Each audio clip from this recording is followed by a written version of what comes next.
You are all chemically addicted. Yep, a bunch of addicts, each and every one of you. Yeah. Me too. I'm chemically addicted.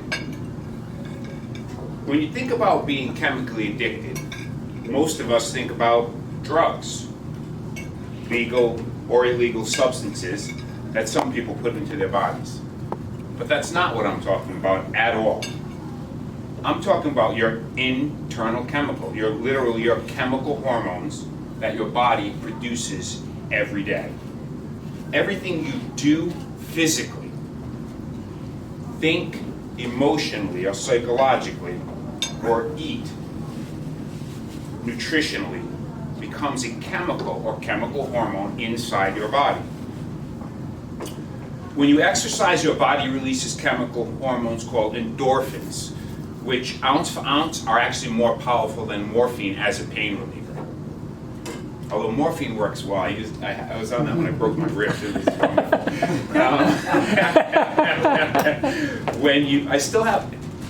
I still have 2 pills in the bottle in my drawer, and that's like, I didn't take the last 2, and they've been sitting there for a year, over a year. March 5th, you don't forget the day I almost got killed. Anyway, but that's my little signal to myself. I don't need these. I needed them when I was in the pain, but now they're in the drawer. When you think anxious thoughts or have fearful feelings, your body releases chemical hormones, adrenaline, cortisol. You've heard of the fight, flight, or freeze response. Those are those chemicals just overwhelming your body. Everything you eat is digested and broken down into chemicals and nutrients. So what are these chemicals and how do they affect your cells? Your cells are the smallest unit of life. Basically, you have your nutrients form your cells form tissues form organs form systems, and all your systems are your body. But the basic unit of life, self-contained, is that cell. When you're good to your cells are good to you. When your cells are happy, you're happy. Your entire body is made up of billions of cells. You are your cells, and your cells are you. Your cells perform billions of tasks every single day. Whether they do this well or not so well depends on the chemicals and chemical hormones that you put into your body or you produce. Whether you feel healthy and happy or sluggish and down, it depends on the chemicals and chemical hormones that you give to your cells. So I'm going to show you a couple visuals of cells. Anyone squeamish in here? Because these are a little... Don't be squeamish. So here are your cells.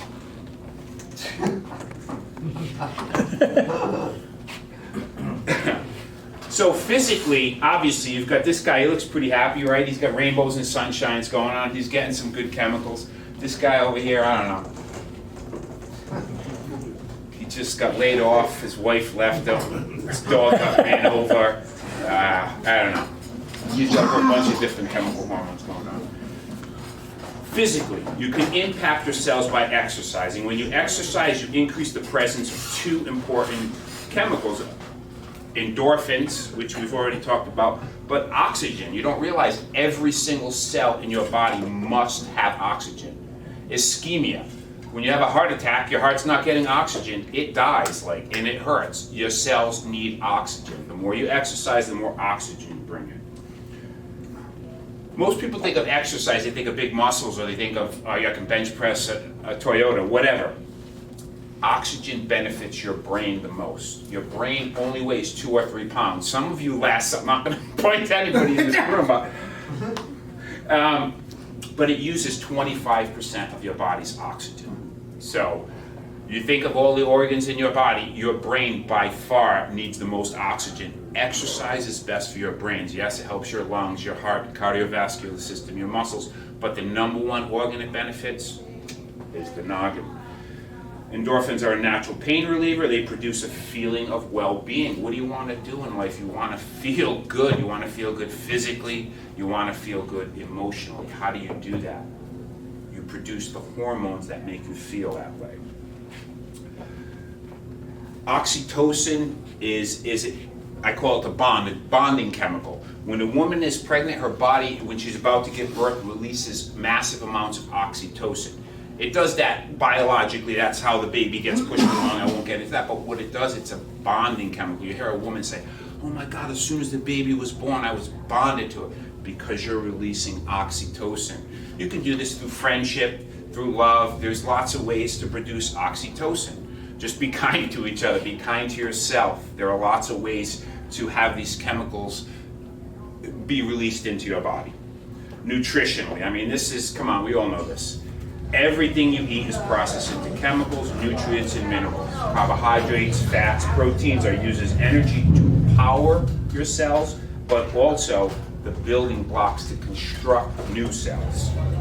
You really are what you eat. A high-fat, high-sugar diet not only makes you fat and unhealthy, it promotes disease, accelerates aging, and produces more feel-bad chemicals and hormones.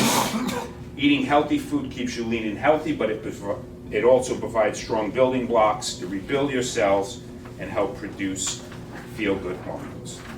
Emotionally, when you have feelings of anxiety, worry, doubt, fear, your body releases stress hormones, adrenaline and cortisol. Now, it's not that these are necessarily bad. I mean, this is, a little bit of literary, what's the word? I'm mauling a little bit, but it's really not bad. These are all in your body for a reason. Cortisol and adrenaline, that's the fight and flight. That's if a car is speeding at you, you need to respond. Your body, your heart, why does it start beating? Because it's getting blasted with cortisol and adrenaline. It's telling you, jump the heck off the sidewalk. If you're on a nice hike, you're enjoying the scenery, all of a sudden a bear comes out and all you see is claws. Fight or flight's got to jump in. It wicks the blood away from the outside of your body. It's always white as a sheet. Why?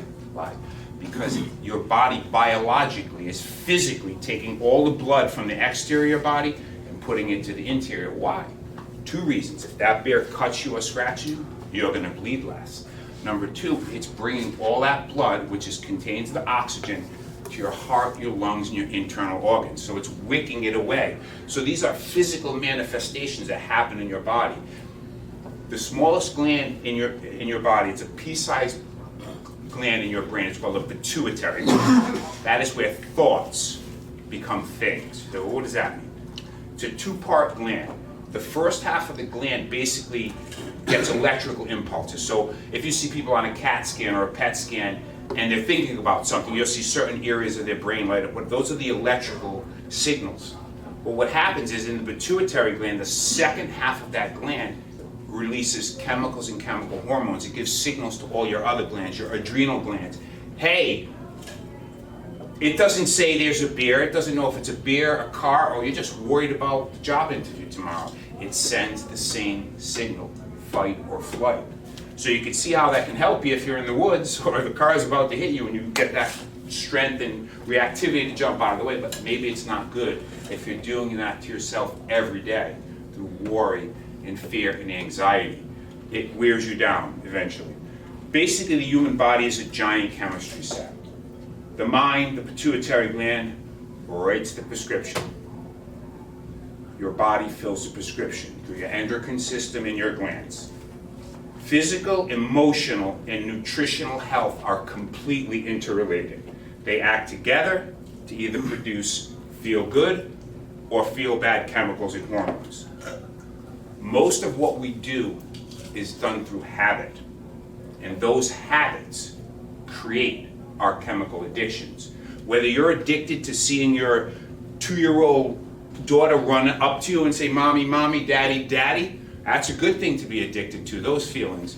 But there are a lot of other feelings we're addicted to. And those habits, those repetitive habits, literally create our internal chemical addictions. Think of the possibilities in your life.